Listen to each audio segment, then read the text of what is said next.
हमारे वेद उपनिषद हमारी गुरु परंपरा के सिद्धांत को अपमान किया है और किस 33 करोड़ देवता में भी वो सामर्थ्य नहीं है कि इसका प्रायश्चित करवा सके आपसे और इसका काट बता सके। ऐसा माइंड वॉश किया कि आज वो आश्रम तक भी नहीं आते, बापूजी का फोटो भी घर से हटा दिए। उन्हीं के भक्तों के सामने और उन्हीं के गुरु को हटा दिया जाता है, श्री चित्र हटा दिया जाता है। ऐसे गुरु भक्तों की कितना पीड़ा होता होगी। इससे सिद्ध होता है कि आप अभी अपने अहम के गुलाम हो, इष्ट के गुलाम नहीं हो। इष्ट में परिसमाप्ति आपकी नहीं हुई है। पूज्य सदगुरुदेव के चरणों में कोटि कोटि प्रणाम। मेरा नाम राकेश है। मैं 16 साल से अहमदाबाद आश्रम में सेवा करता हूँ। पूज्य गुरुदेव के जेल यात्रा जाने के बाद मैं वाटिका दर्शन सत्संग करने के लिए जाने लगा। वहाँ जाने के बाद हमने देखा कि वहाँ पे पूज्य गुरुदेव के एक बार भी नाम नहीं लेते थे। गुरु महिमा का कोई व्याख्यान नहीं होता था वहाँ पे, न गुरु जी का श्री चित्र लगता था। और वहाँ पे यह जानने को मिला कि जो भी भक्त थे, जो पूरे परिवार से तन मन धन से गुरु को श्रद्धा भक्ति से जुड़े थे, ऐसे ऐसे साधकों को चुन चुन के उन लोगों ने ऐसा माइंड वॉश किया कि आज वो आश्रम तक भी नहीं आते, बापूजी का फोटो भी घर से हटा दिए।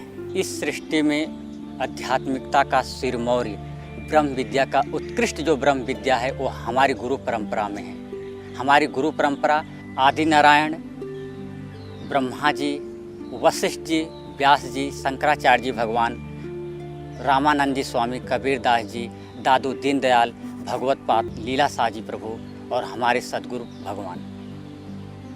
ऐसे ब्रह्मनिष्ठ सदगुरु के शिष्य को गुरु मंत्र बदल देना ये अक्षम अपराध है। आपने ऐसा अपराध किया है कि आपने हमारे गुरु परंपरा, हमारे वेद, हमारे उपनिषद को आघात पहुंचाया है। आपने ऐसे ब्रह्मवेता सदगुरु के शिष्यों के गुरु मंत्र बदलकर हमारे वेद, उपनिषद, हमारी गुरु परंपरा के सिद्धांत को अपमान किया है। इसका प्रायश्चित पूरे किसी भी ग्रंथ में, साहित्य में कहीं पे भी नहीं है और किस 33 करोड़ देवता में भी वो सामर्थ्य नहीं है कि इसका प्रायश्चित करवा सके आपसे और इसका काट बता सके। हमने आँखों से एक बार देखा था, मैया जी का जन्म दिवस था, वहाँ पे हम सभी आश्रमवासी भाइयों ने बापूजी का फ़ोटो लगाया हुआ था। जब शीतल और छोरी दोनों आए तो बापूजी का फ़ोटो हटवा दिए। वो देख के हमको बहुत आघात हुआ। ऐसे ब्रह्मनिष्ठ सदगुरु के श्री चित्र के सामने कुंडलनी योग जगाने के लोग 12-12 वर्ष तक तपस्या करते हैं, तब भी कुंडलनी योग नहीं जागृत होता। ऐसे ब्रह्मवेता सदगुरु के श्री चित्र के सामने अहोभाव से, अंतर्भाव से यदि कोई प्रार्थना करता है तो उसकी कुंडलनी शक्ति जागृत हो जाती है। ऐसे ब्रह्मवेता सदगुरु के श्री चित्र को हटा देते हैं ये लोग। ये कहाँ का न्याय है? ये क्या गुरु भक्ति है? ये कौन सा सिद्धांत है? और उन्हीं के भक्तों के सामने और उन्हीं के गुरु को हटा दिया जाता है, श्री चित्र हटा दिया जाता है। ऐसे गुरु भक्तों की कितना पीड़ा होता होगी। आपके चमचे चमचियाँ आपको गुरु मानते हैं और आप भी अपने को गुरु मानते हैं। हम आपको बता देते हैं कि सिद्धांत के अनुसार आप बता देते हैं कि आप अध्यात्म विद्या में अभी बच्चे हैं। जितने भी धर्म, मजहब, संप्रदाय आज तक हुए हैं इस सृष्टि में, जो भी कुछ हुए हैं वो सब वेद से हुए हैं। वेद में 1 लाख श्लोक हैं, जिसमें 80,000 श्लोक कर्मकांड के, 16,000 श्लोक उपासना कांड के और 4,000 श्लोक वेदांत के हैं, जिसे उपनिषद बोलते हैं। आपका इष्ट क्या है? प्रभु मैं तेरा, तू मेरा। ये उपासना कांड के अंतर्गत ही है। उपासना की परिसिद्धि, परिसमाप्ति इष्ट के साक्षात्कार से होती है। बोले जब मैं था तब हरि नहीं, हरि है मैं नाही, प्रेम गली अतिसाकरी जामे दो न समाए। यदि आपका मैं मिट गया होता तो ऐसे ब्रह्मवेता सदगुरु के विरोध में आप कभी नहीं जाते। आप उनके चरणों में समर्पित होते। इससे सिद्ध होता है कि आप अभी अपने अहम के गुलाम हो, इष्ट के गुलाम नहीं हो। इष्ट में परिसमाप्ति आपकी नहीं हुई है। यदि आप चाहते हैं, आप अपने को बोधवान मानते हैं, वास्तव में आप बोधवान नहीं हैं। ऐसे सदगुरु बोध अबोध से बहुत ऊंचे होते हैं। यदि आप चाहते हैं, बोलते हैं कि आप मुक्त हो गए हैं, ऐसे सदगुरु बंधन और मुक्ति से बहुत ऊंचे होते हैं। आपके ना कोई गुरु है, ना आपको आत्मज्ञान हुआ है, ना आपको आत्मनिष्ठा है, फिर भी आप गुरु गद्दी पे बैठने के लिए लालायित हैं। पूज्य बापूजी को जब आत्मज्ञान, ब्रह्म ज्ञान हुआ तो बापूजी हिमालय एकांत में जाना चाहते थे।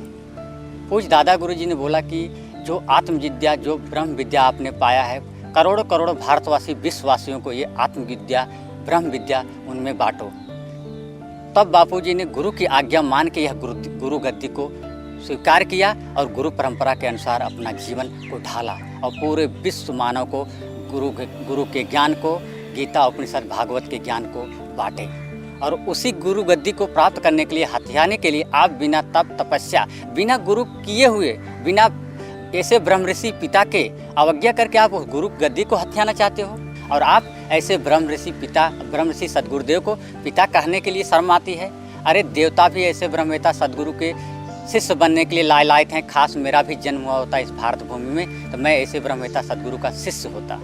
हमने यहाँ तक भी सुना है कि साधकों को इतना भ्रमित किया जाता था कि वरदादा पे और व्यासपीठ पे माला फूल चढ़ाओ और कवर यहाँ वाटिका में मैया जी के चरणों में अर्पण करो। और ये भी बोलते थे कि आश्रम में क्या रखा है, हयात महापुरुष यहाँ पे हैं। हम ये बोलते हैं कि यह व्यासपीठ को क्या मजाक बना दिए हैं। ये सिद्ध परंपरा है, हमारी अनादिकाल से आ रही गुरु परंपरा की गद्दी है। अरे यह सिद्ध पीठ है कि जहाँ बड़े बड़े सिद्धों को यहाँ से सिद्धाई प्राप्त होती है।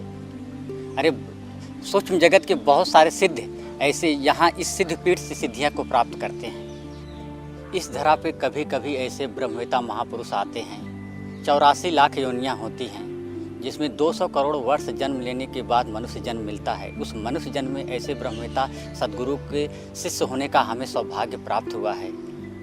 उस छोरी के चक्कर में जो भी साधक साधिकाएँ श्रद्धांतरित हो गए हैं, उनसे हमारी यह प्रार्थना है कि पुनः अपने सदगुरु के चरणों में आ जाएं।